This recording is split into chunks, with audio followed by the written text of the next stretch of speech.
जय माँ आदिशक्ति। आज हम नंबर 9 के बारे में बात करेंगे।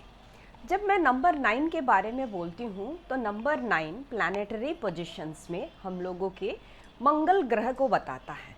तो मंगल ग्रह जो है उसे हम लोग सोल्जर कहते हैं।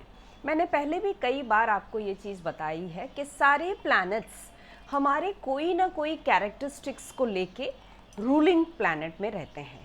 तो जब मंगल की बात आती है तो उसको हम लोग सोल्जर के साथ कंपेयर करते हैं। तो अब मैं बताऊं, मंगल अगर किसी के चार्ट में भी नंबर 9 बैलेंस फॉर्म में है तो वहाँ पर क्या होता है, highly energetic, active, confident, courageous, once you take stand मतलब उसी पे स्टिक रहना, स्टब्बन एटीट्यूड, आर्गुमेंटेटिव होने के बावजूद एक्सलेंट इन एडमिनिस्ट्रेटिव स्किल, और बहुत ही अच्छा बोलते हैं ऑरा भी रहता है इंसान के अंदर, एक बहुत ही डैशिंग लुक भी रहता है। अब हम जब सोल्जर के साथ इस प्लैनेट को कंपेयर करते हैं तो मैं कहूँ तो मंगल के अंदर एक एक्टिव और अच्छा सोल्जर के अंदर जो भी एटीट्यूड्स होते हैं वो सारे चीज़ आप मंगल के अंदर आपको मिल जाएगा अगर आपके चार्ट में नंबर 9 बैलेंस फॉर्म में है। नंबर 9 बैलेंस फॉर्म में अगर मैं कहूँ, कई बार प्लैनेट्स को बैलेंस फॉर्म में जब बताने की कोशिश करते हैं तो सिंपल एग्जांपल देती हूँ।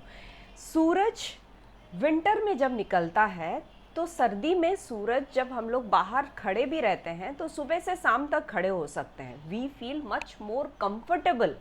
बट जब सूरज समर में आता है या गर्मियों में आती है तो हम लोग क्या कहते हैं, वहाँ पर अगर 5 मिनट भी आपको सूरज की ताप सहना बहुत मुश्किल हो जाता है। So that is basically imbalance form of planets.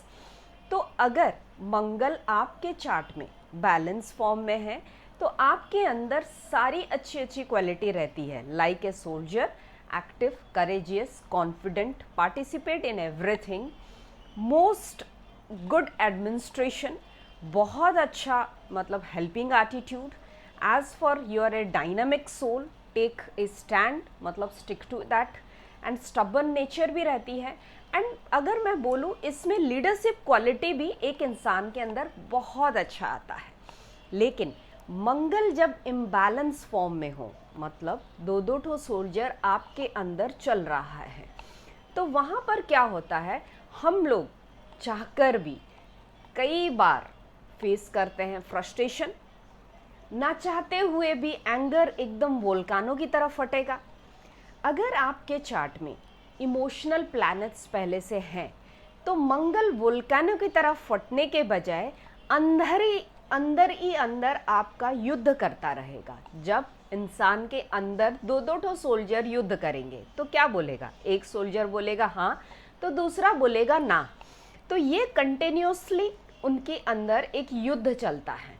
कभी कभार इमोशनल प्लैनेट के वजह से ये एंगर फैक्टर बाहर नहीं निकलती है, तब अंदर का युद्ध हमारा गुस्से में तो नहीं निकाल पा रहे हैं तो हम क्या करेंगे, वो चीज़ को अंदर ही अंदर घुटते रहेंगे, अंदर ही अंदर ख़त्म होते रहेंगे बार बार, ड्यू टू मैंने कहा करेज और कॉन्फिडेंस लेवल यहाँ पे डाउन हो जाती है आपकी। तो आप अंदर से ही एक ऐसा मतलब अकेलापन महसूस होता है और ये लगता है कि मैं किसी के लिए नहीं हूँ, मेरे लिए कोई नहीं है दुनिया में, मैं बहुत ही अकेला हूँ। और वो फ्रस्ट्रेशन ना उगल पाते हैं ना निगल पाते हैं, ऐसा कंडीशन आ जाता है। इंसान का दिमाग उसे शांत बैठने ही नहीं देता, चाहकर भी वो अपनी दिल की बात कहीं पर एक्सप्रेस नहीं कर पाता है और इमोशनल ड्रैग डाउन हो जाता है वहाँ पर। तो हम लोग कहते हैं मंगल का इम्बैलेंस फॉर्म आपको कई बार कई तरीके से अलग अलग जगहों पर फ्रस्ट्रेशन क्रिएट करता है अंदर से।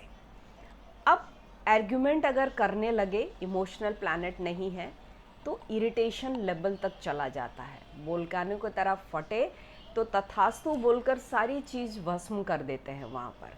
तो हम बोलेंगे मंगल को अपने चार्ट में बैलेंस फॉर्म में लेके आइए, जितना जल्दी हो सके मंगल को अपने चार्ट में बैलेंस फॉर्म में लेके आइए ताकि आप एक सोल्जर की तरह highly energetic, confident, courageous, active, good in administration और अपने सोसाइटी में name fame recognisation as well as एक हायर पोजीशन में पहुंच सके।